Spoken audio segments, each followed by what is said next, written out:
Assalamualaikum warahmatullahi wabarakatuh. Saya Hanifah Nur Zahidah dengan NIM 21112111043 dari IKM A1. Pada video kali ini saya ingin menjelaskan mengenai proses pernafasan dan permasalahannya guna memenuhi penugasan dasar ilmu biomedik dengan dosen pengampu Ibu Suci Maisyarah Nasution, SST MKM. Sistem pernafasan pada manusia adalah sekumpulan organ yang terlibat dalam proses pertukaran oksigen dan karbon dioksida dalam darah.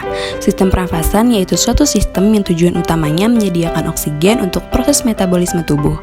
Untuk memahami sistem pernafasan secara utuh, kita harus mengenal bagian-bagian dan fungsi dari penyusun sistem pernafasan. Proses pernafasan yang pertama dimulai di hidung.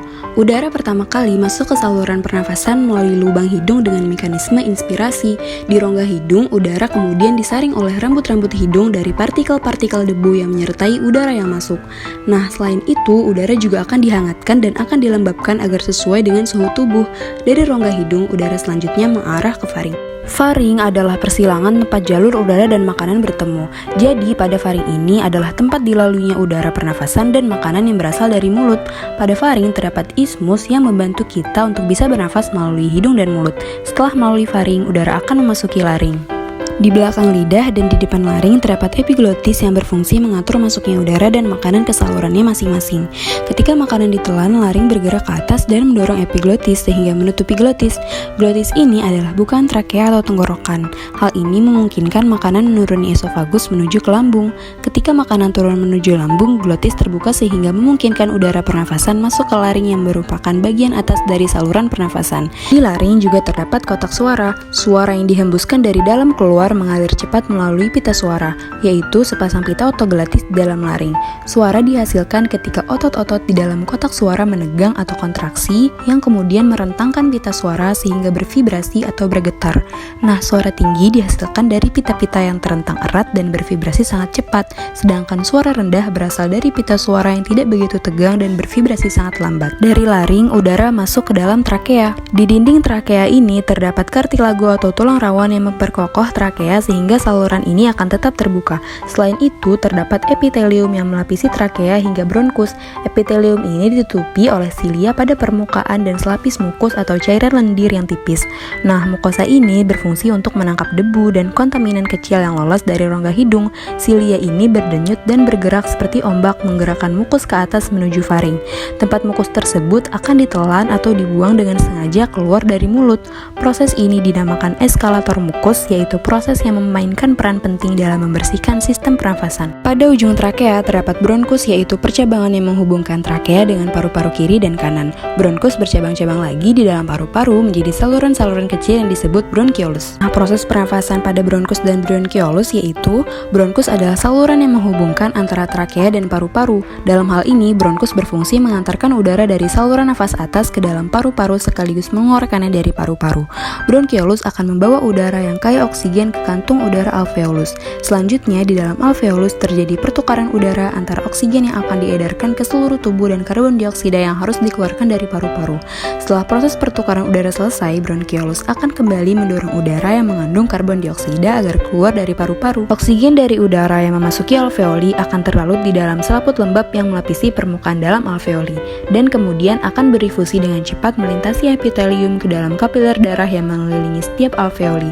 Sedangkan dalam arah yang berlawanan, karbon dioksida berifusi dari kapiler darah melintasi epitelium alveoli dan menuju ke rongga udara untuk dikeluarkan keluar tubuh melalui mekanisme ekspirasi. Paru-paru adalah organ yang bertugas untuk mengolah udara yang masuk dan memisahkan oksigen dengan karbon dioksida. Paru-paru terdiri dari jutaan alveolus yang menerima udara dari bronkiolus dan bertugas sebagai tempat pertukaran oksigen dan karbon. Berikut cara kerja paru-paru. Pertama, udara masuk melewati hidung melalui proses inspirasi, lalu masuk ke faring, laring, trakea, kemudian ke bronkus. Jika oksigen sampai pada bronkus, maka oksigen siap untuk masuk ke dalam saluran paru-paru.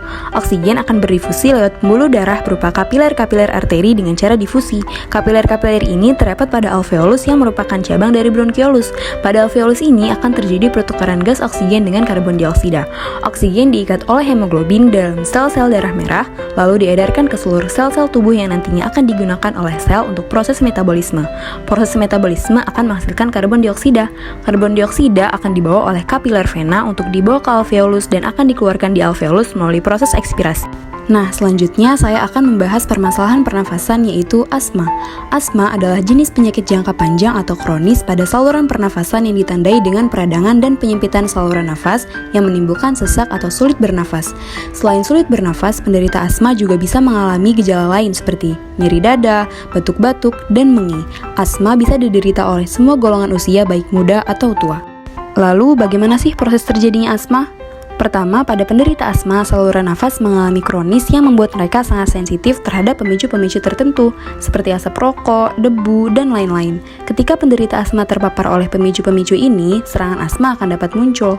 Kedua, jika penderita asma terpapar oleh suatu pemicu, cincin-cincin otot halus yang melingkari saluran udara dalam paru-paru akan berkontraksi dan menyempit. Di saat yang sama, pemicu ini memperparah proses peradangan yang menyebabkan lapisan mukosa menjadi bengkak dan meningkatkan sekresi dahak.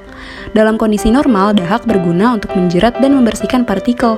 Namun pada seorang yang asma, dahak akan menyumbat jalan nafas yang menyempit dan menyebabkan semakin sulit bernafas. Efek-efek mengarah kepada gejala-gejala asma. Pengurutan otot halus mengakibatkan rasa sesak di dada. Dahak yang berlebihan dan peningkatan proses radang menyebabkan batuk, dan suara mengi itu terjadi karena saat saluran nafas menyempit, udara akan menghasilkan bunyi di saat melewati ruang yang menyempit tadi. Selama serangan asma terjadi, proses peradangan lebih menyulitkan untuk menghembuskan nafas daripada menarik nafas. Seiring berjalannya waktu, hal ini mengakibatkan udara berlebih di dalam paru-paru. Hal ini merupakan sebuah fenomena yang dikenal sebagai hiperinflasi. Lalu, udara yang terjebak di dalam paru-paru memaksa tubuh bekerja keras untuk menggerakkan udara masuk dan keluar dari tubuh. Pengiriman oksigen ke organ dan jaringan pun akhirnya menurun. Gejala utama asma meliputi sulit bernafas, batuk-batuk, dada yang terasa sesak, dan mengi. Tanda-tanda lain serangan pada asma parah dapat meliputi inhaler pereda yang tidak ampuh lagi dalam mengatasi gejala batuk, mengi, dan sesak di dada semakin parah dan sering, sulit bicara, makan, atau tidur akibat sulit bernafas, bibir dan jari-jari yang terlihat biru, denyut jantung yang meningkat, merasa pusing, lelah, atau mengantuk, dan adanya penurunan arus puncak ekspirasi. Adapun pemicu pada asma adalah asap rokok, debu, wewangian, serbuk sari bunga, olahraga, cuaca dingin, dan flu ataupun pilek. Tapi jangan khawatir.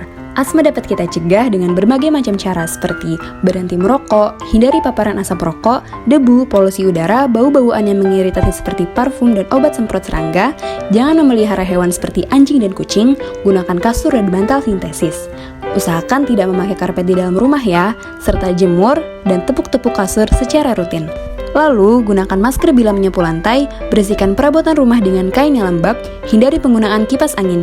Bila menggunakan kipas angin, maka bersihkan kipas angin dan filternya secara rutin.